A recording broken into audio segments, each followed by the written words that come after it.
I woke up one Saturday morning to the sound of buzzing outside my bedroom window. At first, I thought it was a wasp nest forming on the eaves, but when I pulled back the curtain, I nearly dropped my coffee. Hovering about 15 feet away was a shiny black drone, its little camera lens angled straight into my second-floor window like it was auditioning for creepiest surveillance footage of the year. I stood there in my pajamas, staring directly at it, and I swear the thing tilted its head like a nosy neighbor peeking over the fence. Only this neighbor had rotors. I marched outside, still holding my mug, ready to swat it out of the air with the same attitude I reserve for mosquitoes. But before I could even shout, the drone zipped upward, hovered over my yard, and then darted off in the direction of the cul-de-sac. Now, in my neighborhood, we all know who lives at the end of the cul-de-sac: Karen. And not just any Karen. She was the president of our HOA, a self-appointed queen of property lines, mailbox paint shades, and the proper blade height for lawnmowers. Her weapon of choice, apparently, was no longer just violation slips shoved into mailboxes. It was a DJI drone with a high-res camera. I tried to convince myself it was just a coincidence. Maybe Karen's nephew was in town and testing out his new toy. Maybe it wasn't spying. But the next day, right around the same time, I heard the buzz again. Same drone. Same window. Same creepy pause, like it was trying to memorize the color of my bedsheet. This time, I waved at it sarcastically, holding up my coffee mug in a toast. The drone wobbled, hovered, then darted away again toward Karen's direction. That's when the theory became fact. Karen was spying on me. And I had to figure out why. It didn't take long to connect the dots. Just a week earlier, Karen had confronted me at the mailbox about my deck renovation. I had gotten the proper permits, submitted the forms, and even hired a licensed contractor, but Karen didn't like that my stain color was too rustic and clashed with the neighborhood's earthy modern palette. She made it sound like my deck was committing a war crime against humanity. When I didn't back down, she muttered something about keeping a close eye on me. At the time, I thought it was just her usual melodrama. Turns out she meant it literally. I decided not to give her the satisfaction of storming over and yelling. That's what she wanted, a fight she could twist into an HOA violation report. Instead, I planned to play the long game. Step 1: Evidence. I downloaded a drone detection app on my phone. Turns out these things emit radio frequencies that you can track.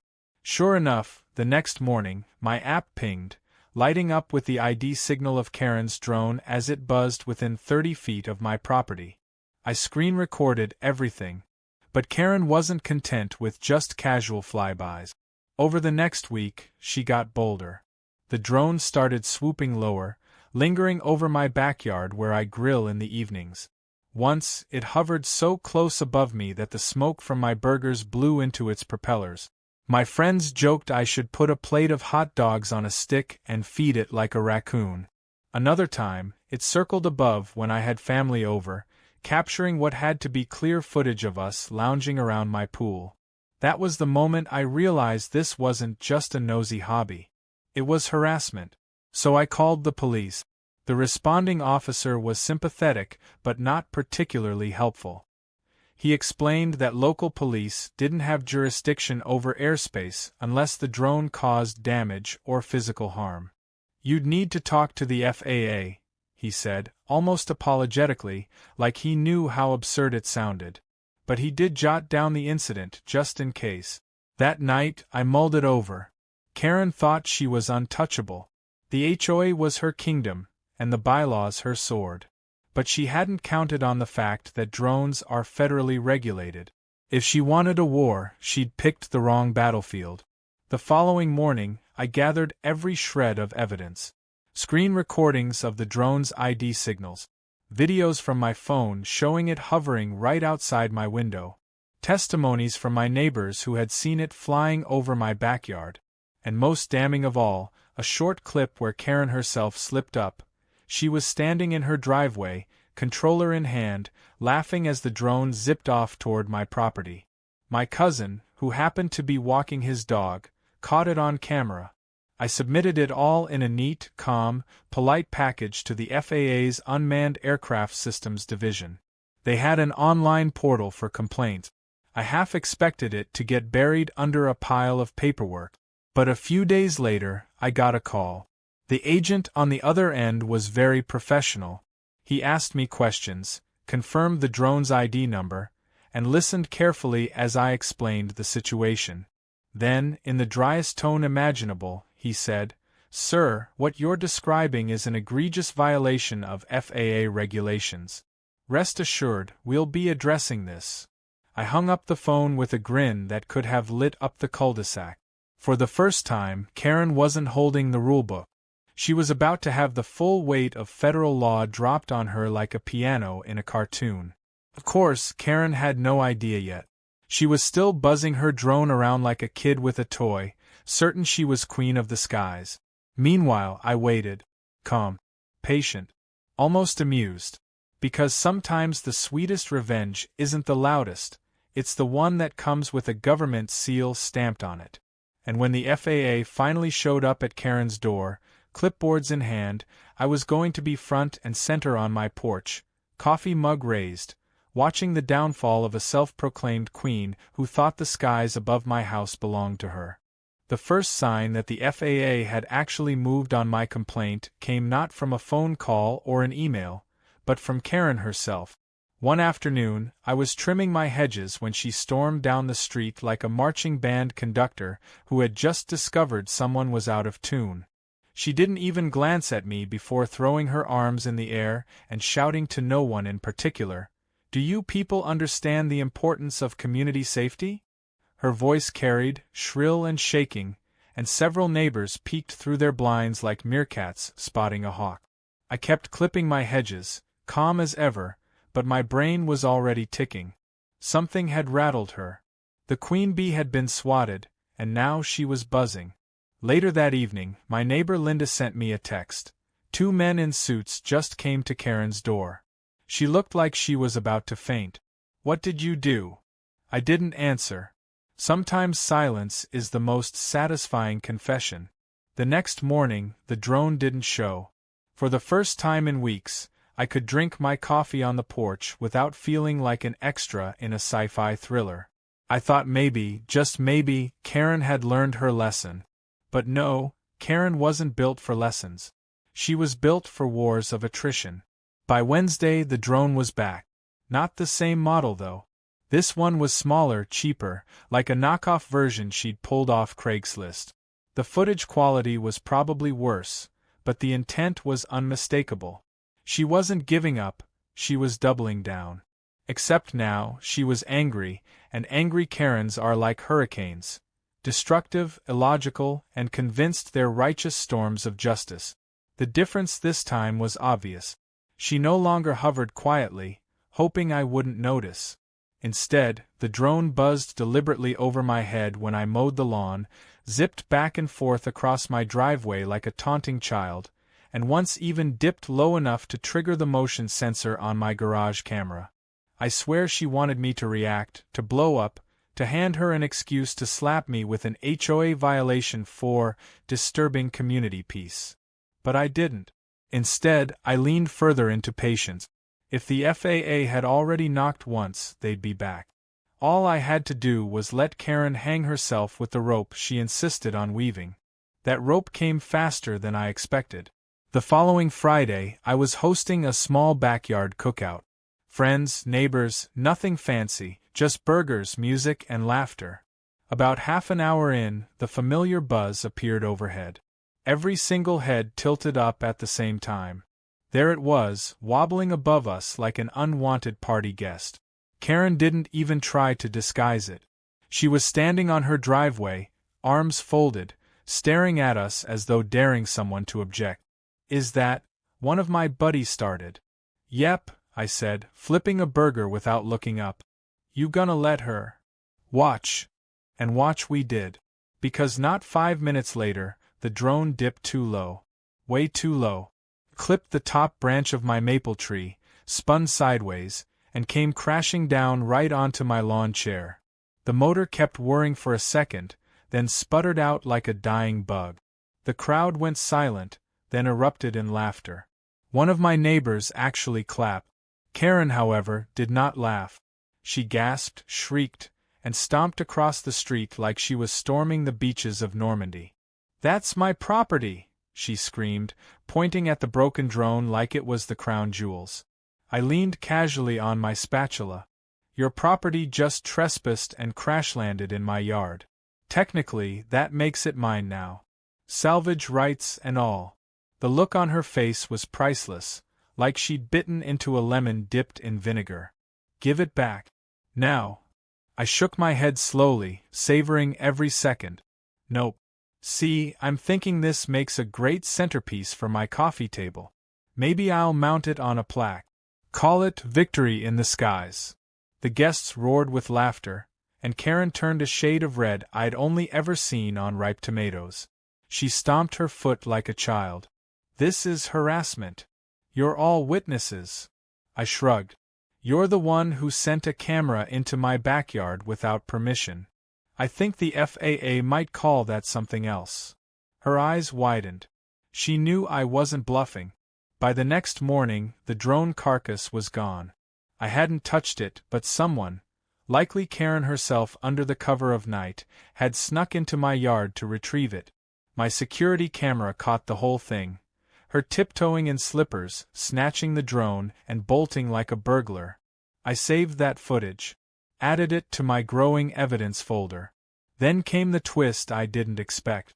A week later, I received a letter in the mail. Not from the HOA, not from Karen, but from the FAA directly. It was a copy of a cease and desist notice that had been sent to Karen. The letter spelled it out in no uncertain terms. Operating drones without proper registration and within restricted airspace, our neighborhood was close enough to a small airport to count, was a serious violation. Any further complaints would trigger fines and potential confiscation of equipment. I almost framed it. But Karen? She wasn't done. Instead of retreating, she went on the offensive. Suddenly, I was being bombarded with HOA violation slip. My lawn was half an inch too long. My recycling bin was visible from the street. My holiday lights, still neatly boxed in the garage, were potentially obstructive. It was laughable, really, a full-on bureaucratic tantrum. Neighbors started noticing. One by one, they began siding with me. Linda whispered over the fence that Karen had tried to rally them against me at the last HOA meeting, but instead, half the board had rolled their eyes. "She's losing her grip," Linda said with a grin. I should have felt relieved, but something in me stayed cautious. People like Karen don't just fade away. They escalate until they hit a wall.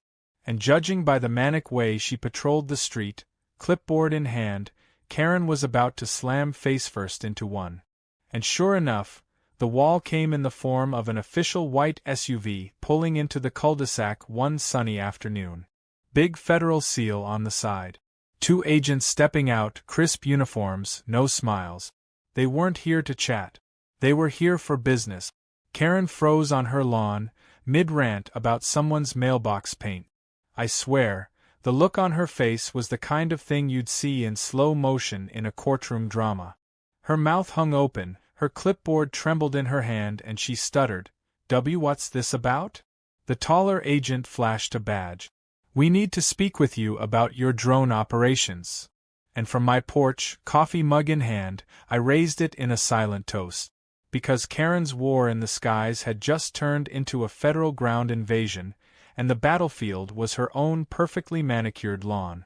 When the 2 FAA agents walked up Karen's driveway, it felt like the neighborhood collectively held its breath. People paused mid-yard work, garage doors stopped halfway down, even a kid on a scooter froze in place. Everyone knew Karen loved attention, but this wasn't the kind she could control. This wasn't a stage she'd built. This was a spotlight she couldn't dim. Karen straightened her shoulders and plastered on a smile so stiff it looked like her face might crack. "Officers, gentlemen, whatever you are," she said, flapping her hands as though brushing away invisible dust.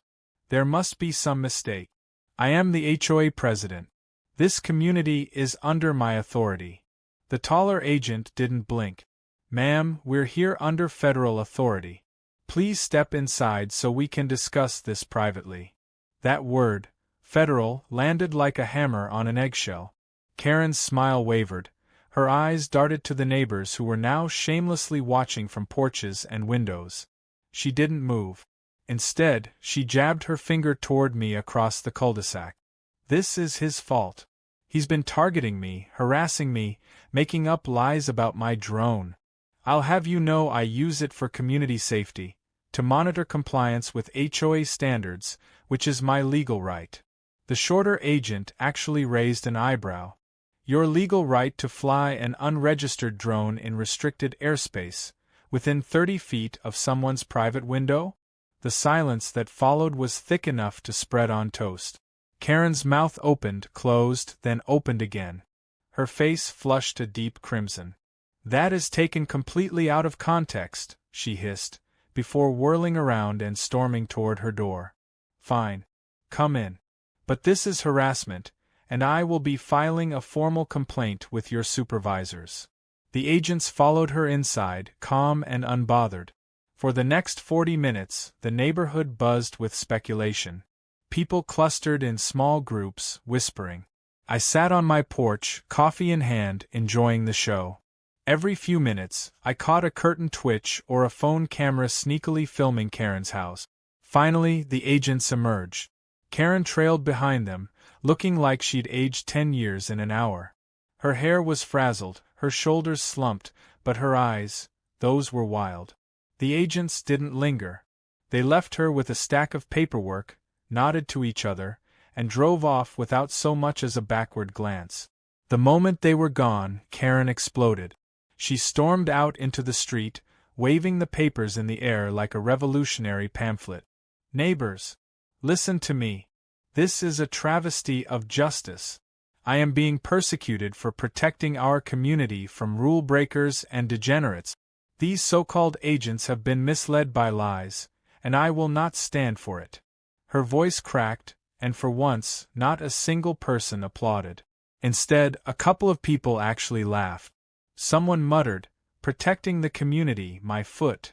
Another neighbor, bold enough to speak up, shouted back, "Maybe if you stopped spying on people's bedrooms, you wouldn't have the feds knocking on your door." Karen's face twisted into something between fury and panic. She stomped back into her house, slamming the door so hard the echo rattled the street. For a few days, things went quiet.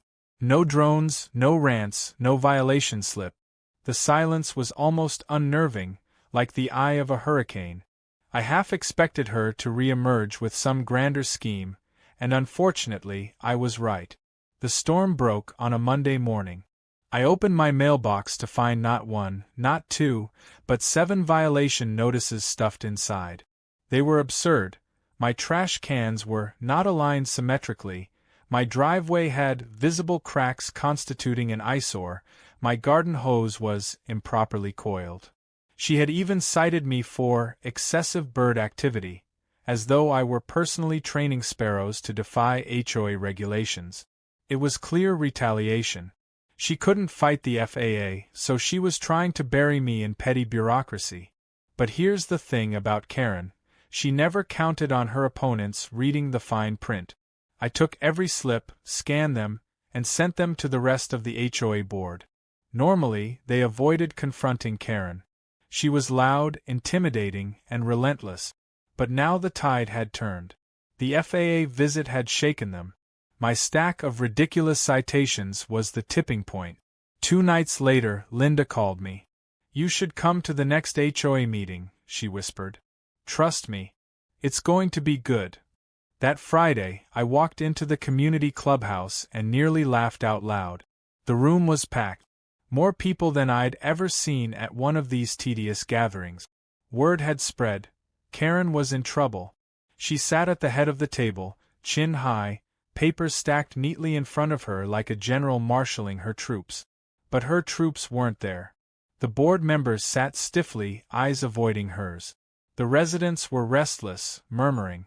The air felt electric. Karen launched into her usual monologue about community standards and the importance of vigilance. But halfway through, one of the board members, a quiet man named George, interrupted her.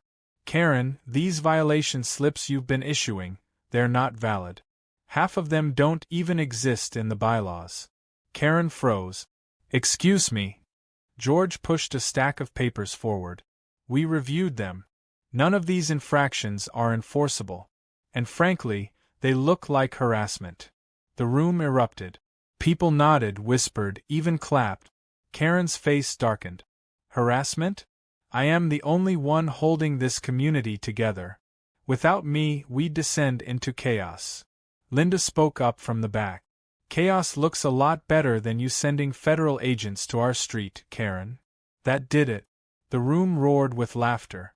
Karen slammed her hands on the table, her voice rising to a screech.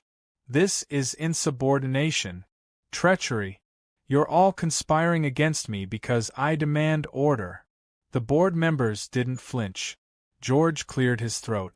Karen, the community is voting tonight on whether to remove you as HOA president. If silence had weight, it would have crushed us all. Karen's eyes bulged. You can't. You wouldn't dare. But they dared. One by one, hands went up. Some shaky, some confident, but all determined. By the time the count was finished, Karen's reign was over. She sat there, trembling, her papers scattered, her voice gone. For the first time, she didn't yell. She didn't threaten. She just sat, small and cornered, the queen stripped of her crown. But as I left the meeting, something in her eyes gave me pause. There was no surrender there, just calculation. And I knew Karen well enough to understand one thing. This wasn't the end. She wasn't going to fade quietly into obscurity. She was going to come back swinging, harder than before. And sure enough, 3 days later, I woke up to find a brand new drone hovering above my roof. Bigger, louder, and equipped with floodlights bright enough to rival a police helicopter. Karen wasn't done. She was declaring war. The new drone announced itself before I even saw it. I woke at 5:30 a.m. to a deep, mechanical hum reverberating through my walls like an angry beehive amplified by a megaphone. At first, I thought someone was running heavy machinery outside. But when I stepped onto the porch, barefoot, coffee steaming in my mug, I looked up and nearly spit out my first sip. Hovering directly over my roofline was something that looked less like a hobbyist toy and more like a military prototype. It had 4 rotors the size of dinner plates, an undercarriage rigged with floodlights, and, because Karen apparently believed in theatrics, a blinking red light that swept back and forth like a mechanical cyclop. The thing cast a beam so bright it illuminated my entire backyard like a prison searchlight. And there, in her driveway, dressed in a bathrobe and slippers, was Karen. She stood proudly with the controller in her hands, her face lit up by the glow of the drone's floodlight, smiling as though she'd just unveiled her latest masterpiece to the world. I leaned against the porch railing, lifted my mug, and called out across the street.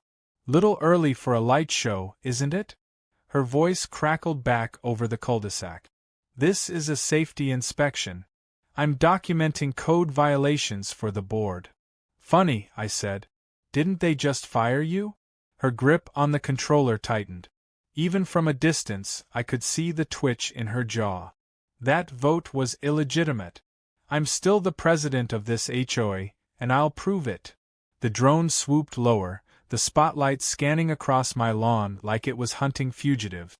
A car alarm down the block went off as the beam swept over it, startling half the neighborhood awake. Porch lights flicked on.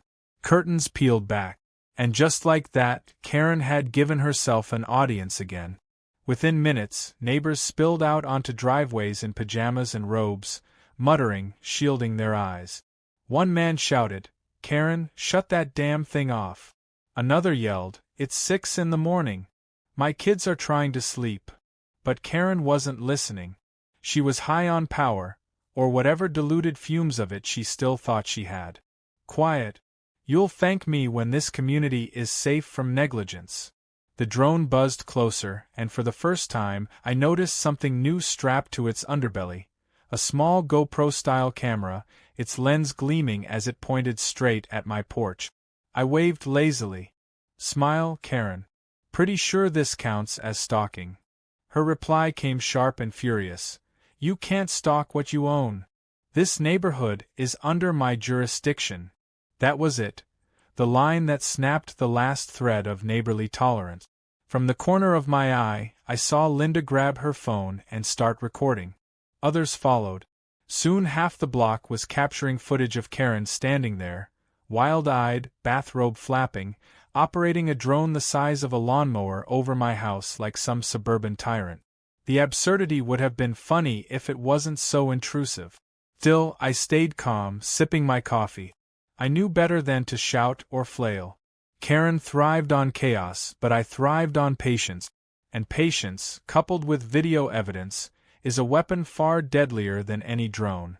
The climax came when the drone, hovering barely 20 feet above my lawn, tipped sideways, its floodlight blasting full power straight into my bedroom window.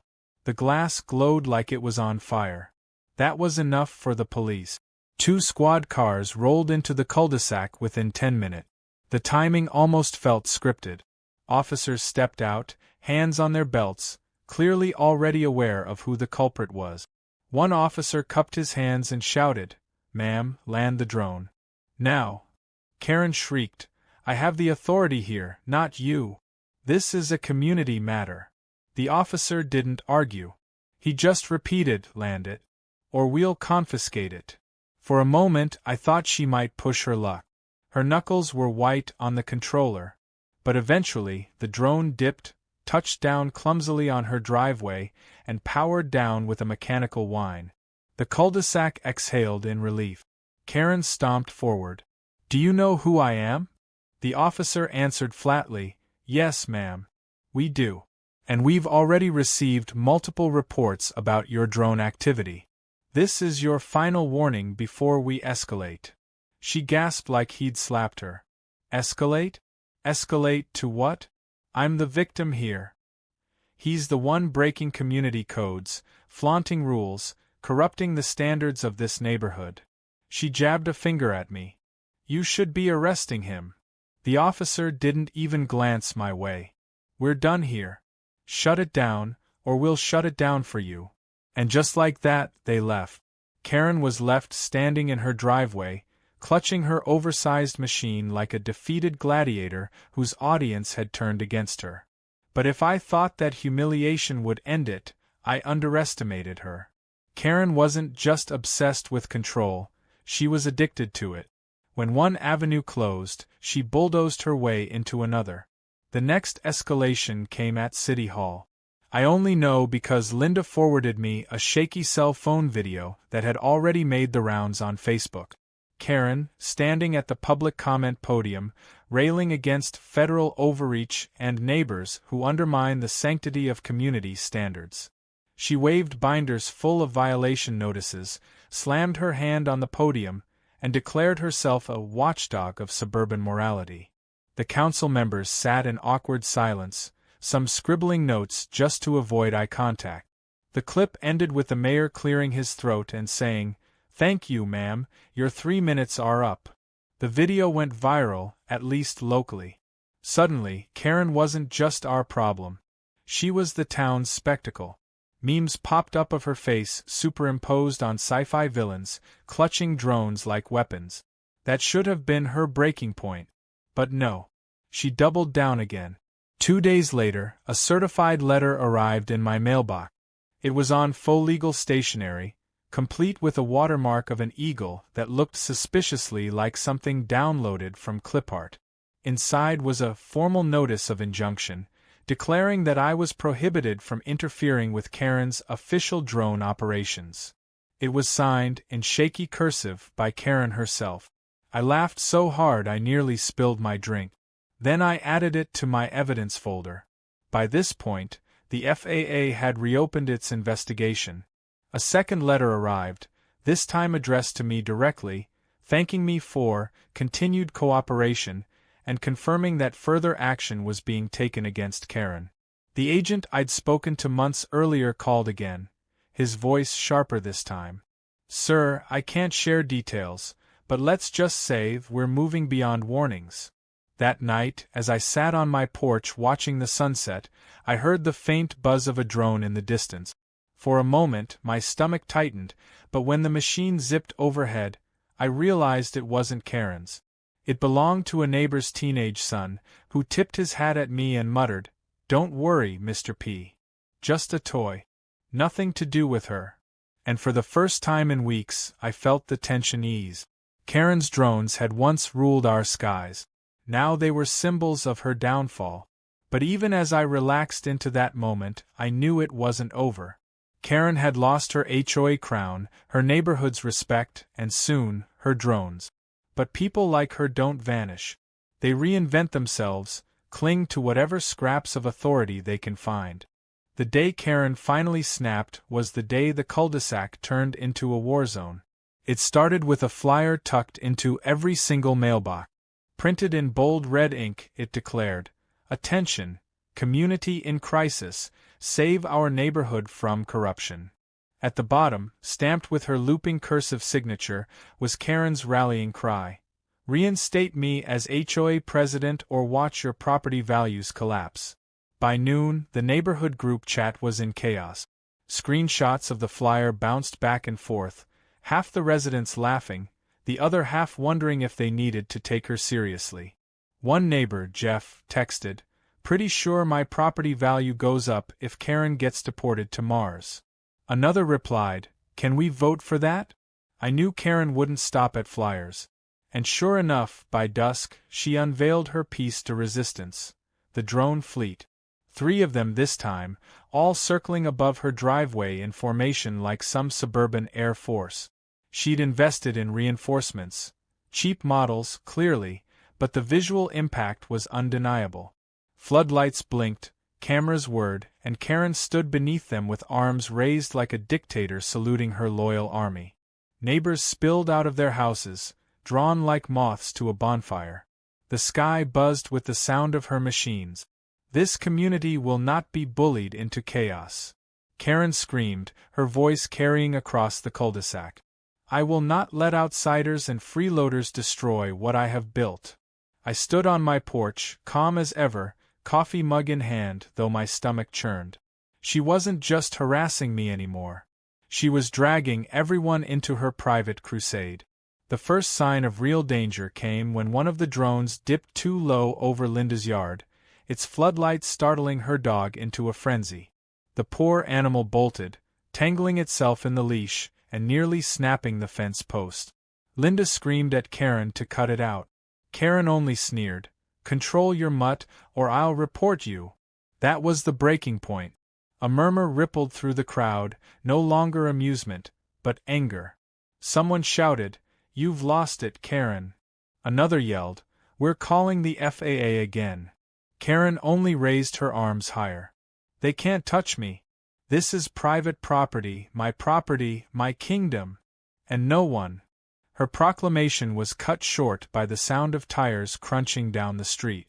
A white SUV rolled in, unmistakable federal seal on the side.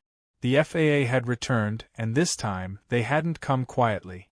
Behind the SUV trailed a police cruiser. The crowd parted like the Red Sea as the agents stepped out. Same 2 men as before, but their demeanor had shifted. No longer calm and conversational. Their movements were clipped, authoritative. One carried a black case. The other held a clipboard bristling with documents. Karen froze. The color drained from her face. For the first time since this entire saga began, she looked small. But only for a second. Then the defiance flared back. "You have no right to be here," she shrieked. "This is HOA business. Federal thugs don't belong in neighborhood governance." The taller agent didn't flinch.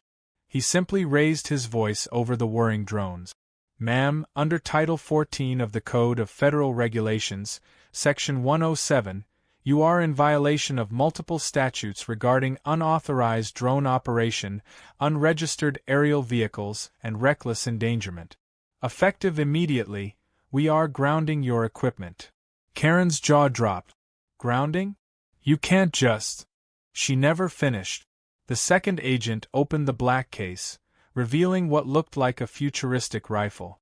He aimed it skyward, pulled a trigger, and instantly, Karen's 3 drones wobbled midair, their lights flickering. One by one, they dropped like stunned birds, crashing onto her driveway in a cacophony of snapping plastic and bent rotors. The neighborhood gasped, then erupted in applause. Karen screamed. Not words, just a raw, animal sound of rage and disbelief. She ran to the wreckage, cradling the broken machines like fallen soldiers. You can't do this. They were mine. They were my eyes, my power. The agent handed her the clipboard. They're now evidence. You are being fined for repeated violations and obstruction. Further legal action is pending. Her hands shook so violently the papers fluttered to the ground. She spun toward the crowd, desperate. You're all witnesses. Tell them I was protecting you. Tell them he's the one breaking rules. She pointed at me, eyes wild. I raised my mug in a silent toast. The crowd didn't back her up. Not this time. Instead, Linda stepped forward. Karen, you've been terrorizing us for months. We're done. Others chimed in. You don't speak for us. You're not our president. You're just a bully with toys. Karen staggered backward, as though each word struck her physically. For a moment I thought she might collapse. But no, she summoned one last burst of fury, shrieking, "This neighborhood will regret this. You'll see. You'll all see." The police officer finally intervened, guiding her back toward her house. She resisted, of course, shouting threats and insults, but eventually the door slammed behind her, and the cul-de-sac fell into silence. The agents turned to me. "Thank you for your cooperation, sir. This matter is now officially closed on our end. If she attempts to operate again, we'll escalate to seizure of property and potential prosecution." I nodded, but my eyes stayed on Karen's darkened windows. Something told me she wouldn't go quietly. And I was right. 2 weeks later, I received a letter. Not typed, not official, handwritten, in Karen's spidery scrawl. It read, "You may think you've won. But battles are not wars. I will rise again." I folded it carefully, slid it into my evidence folder, and laughed. Not a cruel laugh. Just the weary amusement of someone who's realized he's living rent-free in the mind of the most stubborn woman alive. Life returned to normal. No drones, no violation slips, no midnight rant. The neighborhood healed. Kids rode bikes without being filmed, dogs barked without being sighted, and for the first time in years, we could host a block party without Karen measuring the distance between lawn chairs. But every so often, I'd catch a glimpse of her at her window, watching, waiting. And I'd raise my coffee mug, give her a little nod, and retreat back inside. Because I'd already won. Not with shouting, not with revenge, but with patience. Karen had tried to rule the skies. In the end, she lost the ground beneath her feet. And all it took to topple her was a little persistence, a lot of documentation, and the quiet certainty that sooner or later, gravity always wins. The FAA's paperwork made it official, but the real victory wasn't on paper. It was in the laughter of neighbors who no longer lived under her shadow, in the relief of silence without buzzing propellers, in the freedom of enjoying a cup of coffee without being surveilled. And if Karen ever did rise again? Well, I had the evidence, the patience, and the FAA on speed dial. Because in the battle of one calm man versus one entitled queen with drones, I'd learned the simplest truth of all. No matter how high she flew, she couldn't escape the inevitable crash.